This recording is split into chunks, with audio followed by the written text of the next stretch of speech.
On Friday, an important economic data point was released for the US economy. PCE inflation data was reported mostly in line per expectation. PCE index is considered to be the Federal Reserve's most preferred inflation gauge. Thus, this data point holds tremendous significance for macro outlook, especially Fed's interest rate policy outlook. In today's episode, we plan to review this latest data point and our interpretation of what it means for the macro outlook and the market's outlook. You are listening to The Economic Story. This is your host, Sid Barthakur from Inceptone.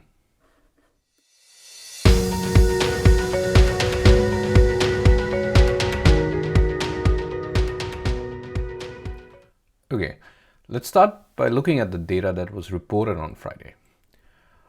On the PCE price index, the headline numbers, month over month was reported as 0.3%, while the consensus estimate was 0.4%. So it was actually slightly colder than the consensus estimate, which is really good. PCE price index, year over year, the headline number, the consensus was 2.5%, and the actual came in at 2.5% as well. For the core month over month number, consensus was 0.3%, and it was reported at 0.3% as well. And the core year over year came in at 2.8%, while the consensus was 2.8% as well. So as you can see, both core and the headline numbers remain within the under the 3% mark. That is actually a good news, but we'll get into the interpretation a little bit later. Related to that, there were a few other numbers that got reported. One was personal income, which month over month came in at 0.3%. Expectation was 0.4%, which is colder, not a bad thing. But on the spending side, the consensus was 0.5%. The number came in at 0.8%. So much hotter on the spending front. While on the inventory side, for retail inventories, consensus was 0.1%, and it came in at 0.4% compared to 0.3% for the previous month.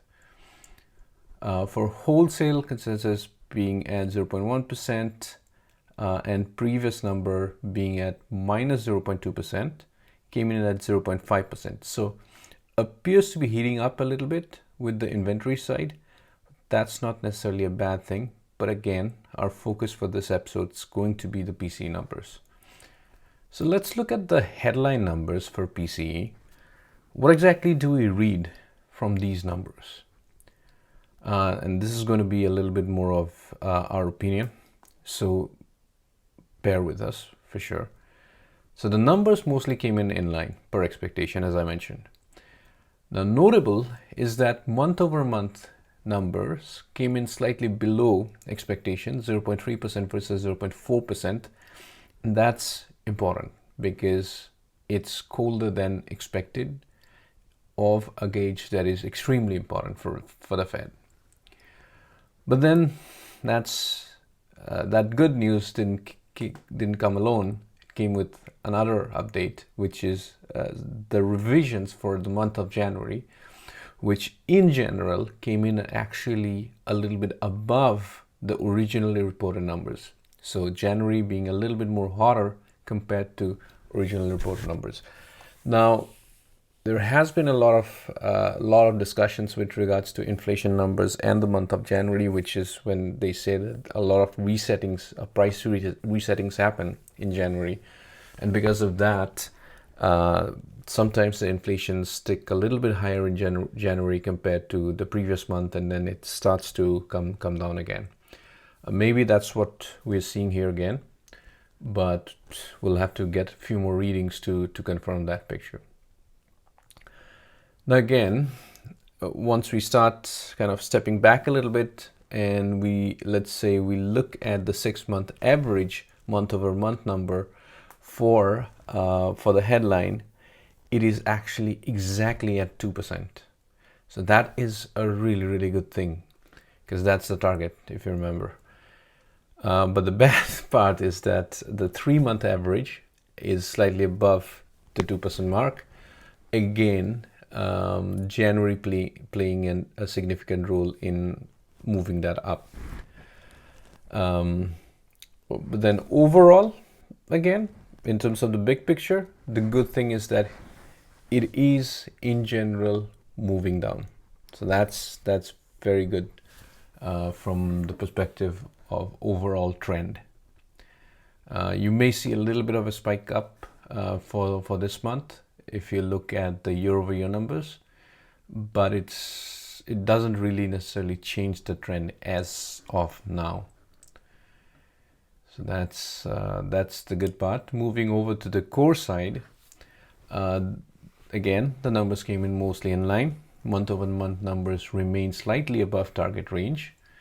And the 6-month average in this case for the core remains below the 3% mark, while the 3-month average remains exactly at the 3% mark. So slightly hotter than the headline, but then in general it's trending down as well here. So big picture, it's trending down. Overall macro and policy perspective. So now that we have gone through the full PCE data set, we can step back and look at the whole picture and look at it with a calm and reasonable mind. And when we do that, we don't really see a situation that creates a context for panic or jubilation. So it's neither of the case. Instead, the inflation situation seems to have reached some sort of a state of equilibrium. It may not continue that fast-paced decline that we had seen in like the previous months, or in fact, about a year now. Neither is it indicating a quick reversal up, or at least not as of now. Thus, I see the situation today calls for a focus of policy to basically shift from the Fed policy aspect. We need to shift our focus from there to the state of employment and the state of the consumer and the state of businesses.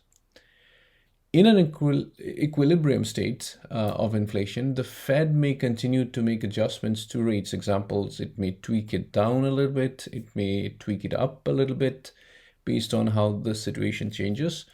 But a major directional shift in Fed policy looks like it's only going to come from a change in the situation with businesses, consumer, or employment. Those are going to be the trigger points. So that's why we need to focus on those based off of the current situation with inflation.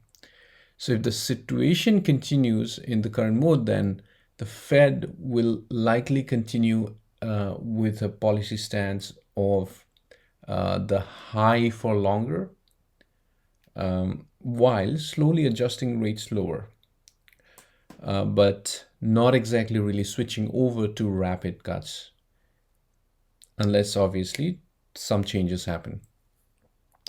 Now, all that being said, we should not take our eyes completely off of inflation. From a macro standpoint, there continues to be a condition where there is a chance for inflation to go up and basically re-emerge, right? Overall market perspective. Considering the context of the PCE data that we reviewed, there are two outlook questions that need to be answered from the market perspective. One is what the market would do. Next one is what the market should do. Now, having spent sufficient amount of time in the market, I know enough not to really answer that first question. What the market would do in the immediate aftermath is basically a game of randomness, and it's better not played. But what the market should do is a different question. And by extension, if that logic is sufficiently convincing, you may even extend it to the outlook of using that logic to basically figure what the market would do in the long run. What I mean by that is market is going to act, let's say at the open, whatever way it might want to. But if you have an idea of where the market should have gone, you can take advantage of the situation that might come out at the open and position yourself accordingly.